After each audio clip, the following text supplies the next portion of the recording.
पहला लेक्चर हमने लिया है गुणनखंड से फैक्टर। गुणनखंड की परिभाषा हमारी होती है किसी दिए हुए बहुपद को दो अथवा दो से अधिक ऐसे बहुपदों जिन्हें और खंडित नहीं किया जा सकता है के गुणनफल के रूप में व्यक्त करने की क्रिया को गुणनखंड कहते हैं। यहाँ पे हमने 4 क्वेश्चन लिए हैं, जिसमें पहला क्वेश्चन है हमारा x square y plus x y square का गुणनखंड कीजिए।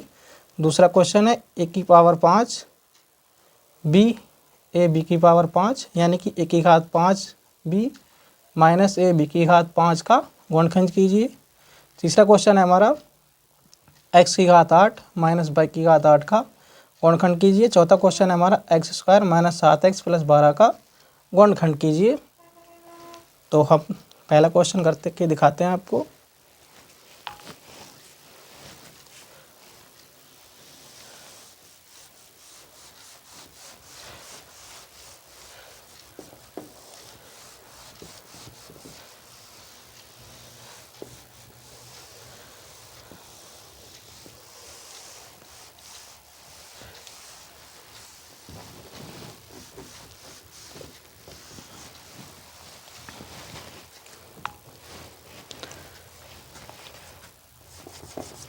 पहला क्वेश्चन है हमारा x square y plus x y square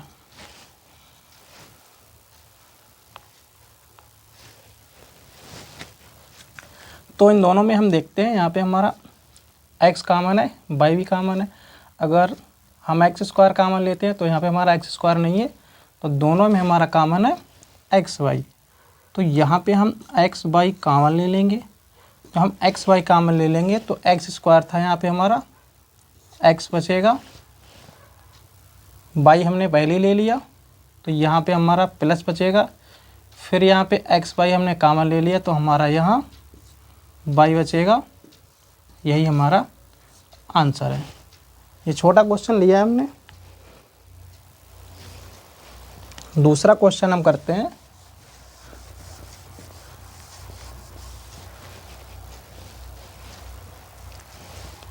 दूसरा क्वेश्चन है हमारा ए की घात 5 बी माइनस ए बी की घात 5।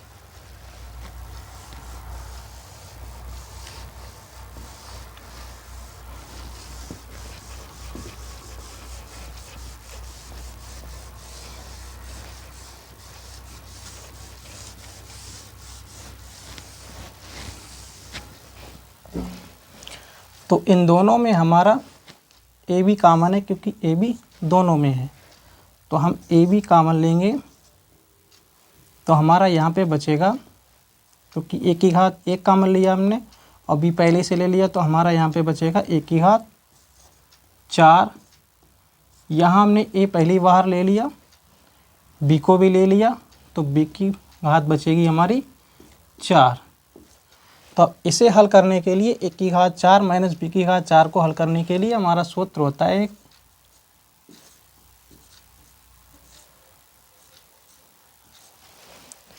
ये सूत्र होता है हमारा ए की घात 2 माइनस बी की घात 2 बराबर हमारा होता है ए प्लस बी और ए माइनस बी। तो पहले तो हम इसको ए स्क्वायर में बनाएंगे, यानी कि ऐसे इसको हम लिख लेंगे ए की घात 2 की घात 2 ए की घात 2। ये इसमें गुणाई हो जाती है, 2 दूनी 4, इसलिए हमने ए स्क्वायर यानी ए की घात 2 की घात 2 कर लिया। यहाँ पे भी ऐसे हम कर लेंगे बी की घात 2 की घात 2 पूरे का। अब ये हमारा पूरा बन गया, यानी कि ये हमारा हो गया ए, ये हमारा हो गया बी। तो ए स्क्वायर मतलब ए की घात 2 माइनस बी की घात 2 ए प्लस बी ए माइनस बी। और ये वाला जो ए बी है इसको हम ऐसे लिख लेंगे, तो ए की घात 2 माइनस बी की घात 2 ए प्लस बी, यानी ए हमारा पूरा क्या है ए की घात 2, तो हम इसको लिख लेंगे ए की घात 2, यानी कि ए है ये पूरा हमारा, प्लस बी, बी क्या है हमारा, बी की घात 2, तो हम इसको बी की घात 2 ही लिख लेंगे। फिर दूसरा क्या लिखेंगे हम, ए माइनस बी, यानी ए हमारा पूरा है ए स्क्वायर ये, तो हम लिख लेंगे ए स्क्वायर माइनस बी स्क्वायर, यानी कि ए माइनस बी, यानी कि एक बार प्लस होता है ए प्लस बी, एक बार माइनस होता है। ये हमारा हो गया आंसर। तीसरा क्वेश्चन लिखते हैं हम।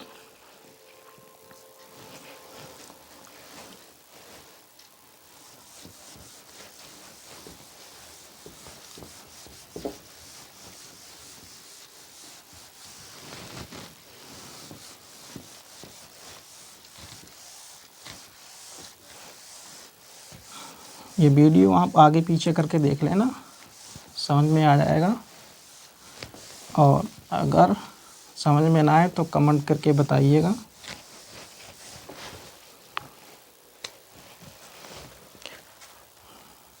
तीसरा क्वेश्चन है हमारा x square minus 7x plus 12, इसके गुणनखंड करने हैं। तो इसके गुणनखंड करने के लिए हमें पहले ये करना पड़ेगा, इसको हम बोलते हैं द्विघात समीकरण। तो ये हमारा जो 12 है, 12 के हमें ऐसे गुणनखंड करने हैं कि जो यानी गुणा करने पर हमारा 12 आ जाए और जोड़ने या घटाने पर हमारा आ जाए 7। तो अगर आप ऐसे नहीं बना सकते तो सबसे बेस्ट तरीका होता है, यहाँ पे हम लिख लेंगे 12 को और यहाँ पे गुणनखंड करेंगे 2 छंग 12, 2 तियाँ 6, 3 एकन 3। इस विधि से बड़ा सवाल भी आपका यहाँ पे बन जाएगा कि क्या जोड़ें हम क्या घटाएं कि हमारा गुणा करने पर 12 आ जाए और जोड़ने पर बीच वाला आ जाए। तो 2 दूनी 4, 4 तियाँ 12। तो हम क्या करेंगे यहाँ पे 2 दूनी 4, यानी 2 दूनी 4, 4 तियाँ 12, यानी 4 तियाँ 12, 4 3 7। तो हमें इसको लिखना कैसे है, यहाँ पे लिखेंगे एक्स स्क्वायर माइनस, यहाँ पे लिखेंगे 3 चौक 12 या 4 तियाँ 12 एक ही बात है। तो यहाँ पे हम कर लेंगे 3 चौक 12, 3 4 7 प्लस 12। इसको लिखना कैसे, ठीक वैसे, यानी कि हम यहाँ पे माइनस, यानी कि माइनस, यहाँ पे प्लस है, चिन्ह नहीं दिख रहा, प्लस होता है minus into minus, minus into plus होता है माइनस। तो यहाँ पे 3x, इस x की भी इसमें गुणा होगी, इसकी भी होगी, तो आएगा हमारा माइनस का 3x और minus into plus minus 4x plus 12। अब ये हमारे 4 पद हो गए, इन दो पदों में हमें जो कॉमन होगा वो लेंगे।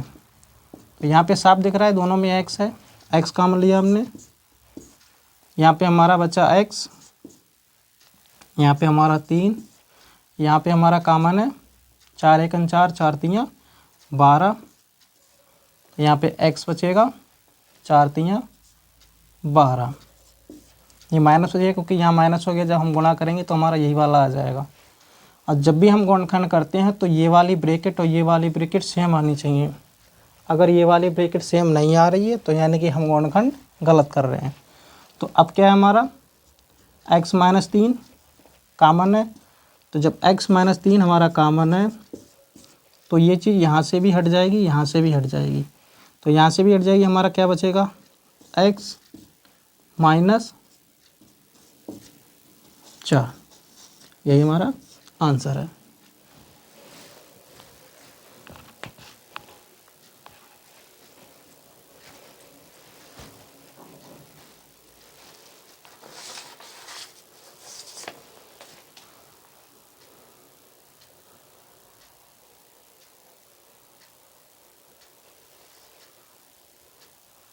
अगला सवाल हम लेते हैं, चौथा सवाल।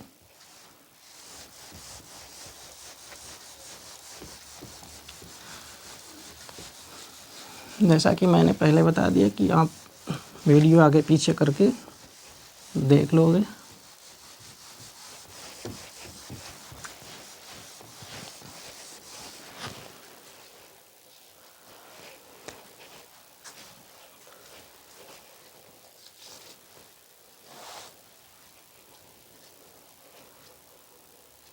अगला क्वेश्चन हम लेते हैं 16a² माइनस 49b²। ये चौथा क्वेश्चन होगा हमारा।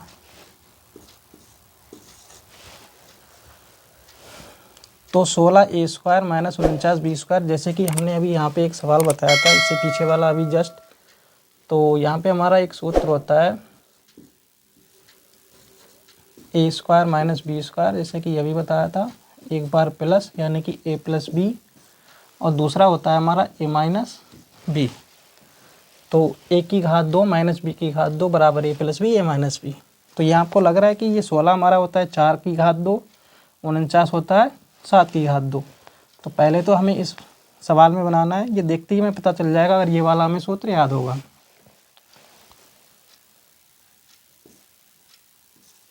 तो यहाँ पे लिखेंगे हम 4 a की घात 2 यानी कि 4 की घात 2 हमारा होता है 16। यहाँ पे 7 b की घात 2 हमारा होता है 49, 7 का स्क्वायर होता है हमारा 49। तो ये पूरा हमारा हो जाएगा 4a और 7b पूरा b। तो a की घात 2 माइनस b की घात 2 बराबर क्या होता है हमारा a प्लस बी। और a को हमने क्या माना है 4a, तो a प्लस b, b हमारा कितना है 7b, ऐसे लिख लेंगे। और a माइनस b यानी कि a हमारा है 4a और b है हमारा 7b। आंसर। तो ऐसे ही